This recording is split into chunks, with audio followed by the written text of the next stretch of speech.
বিসমিল্লাহির রহমানির রহিম। সামনে কাভার করা এসিটি রিইনস্টলেশনের জন্য আমরা গিয়েছিলাম কুমিল্লার টমসন ব্রিজ। এটি ওয়ালটন ব্র্যান্ডের ইনভার্না সিরিজের এসি।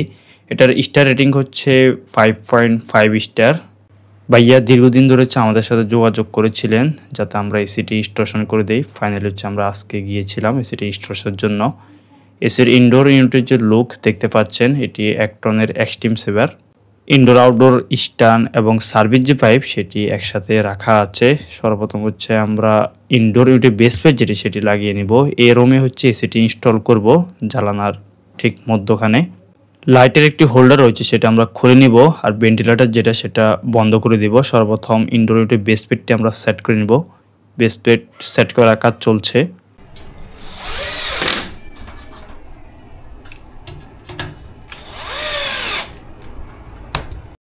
ইনডোর ইউনিট স্থাপনের জন্য বেস প্লেটটি লাগিয়ে নিয়েছি। পিছনে যে ভেন্টিলেটর সেটা আমরা বন্ধ করে দেই। ইনডোর আউটডোর পাইপ কানেকশনের যে হোল সেটা আমরা মেজারমেন্ট করে সুন্দর করে হোল সো দিয়ে করে নেই। দেখতে পাচ্ছেন হোলের যে কন্ডিশন। ইনডোর ইউনিট স্থাপন করা হয়ে গেলে আউটডোর সাইডে গিয়ে আউটডোর যে ইউনিট সেটা স্থাপন আমরা করে নিব। এটা এসির আউটডোর ইউনিট। আউটডোর ইউনিটের রেফ্রিজারেন্ট হিসেবে R32 যে রেফ্রিজারেন্ট সেটি ব্যবহার করা হয়েছে। কন্ডেন্সার হিসেবে মাইক্রো চ্যানেল যে কন্ডেন্সার সেটি ব্যবহার করা হয়েছে।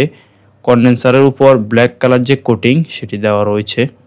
আউটডোর সাইডে সর্বপ্রথম স্ট্যান্ড যেটি সেটি আমরা সেট করে নেই। স্ট্যান্ড সেট করা হয়ে গেলে অতঃপর সার্ভিস যে পাইপ সেটা কানেকশন করে নেই ইনডোর প্রান্তে।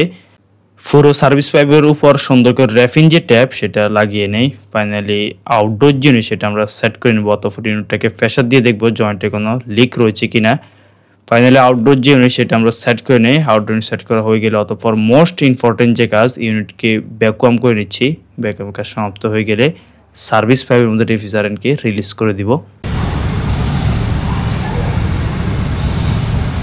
এসি স্থাপনের সময় বিষয়টি খুবই গুরুত্বপূর্ণ।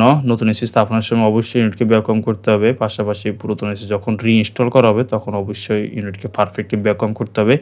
ভ্যাকুয়ামের কাজ সমাপ্ত হয়ে গেলে অতঃপর রেফ্রিজারেন্টকে সার্ভিস পাইপের মধ্যে রিলিজ করে দেই এবং ইনডোর আউটডোর পাইপ কানেকশন যে হোল করা হয়েছিল সেটা আমরা সুন্দরভাবে বন্ধ করে দেই। পানির যে পাইপ সেটা হচ্ছে আমরা ক্লিপ দিয়ে সুন্দর করে সাইডে নামিয়ে দেই। এসির আউটডোর স্থাপনের ক্ষেত্রে খেয়াল রাখতে হবে যাতে পরবর্তীতে খুব সহজে সার্ভিস এবং রিপেয়ারের যে কাজ সেটি যাতে করা যায়। ফাইনালি ভিতরে গিয়ে আমরা এসিটি চালিয়ে এটার কুলিং যে পারফরম্যান্স সেটা টেস্ট করে নিচ্ছি। এটি ওয়ালটন ব্র্যান্ডের একটনের ইনভার্না সিরিজের এসি। এসিটি আপনারা স্মার্টফোনের মাধ্যমে খুব সহজে কন্ট্রোল করতে পারবেন। এটার স্টার রেটিং হচ্ছে 5.5 স্টার। দেখা হবে নতুন কোনো ভিডিওতে। ভালো থাকবেন। আল্লাহ হাফেজ।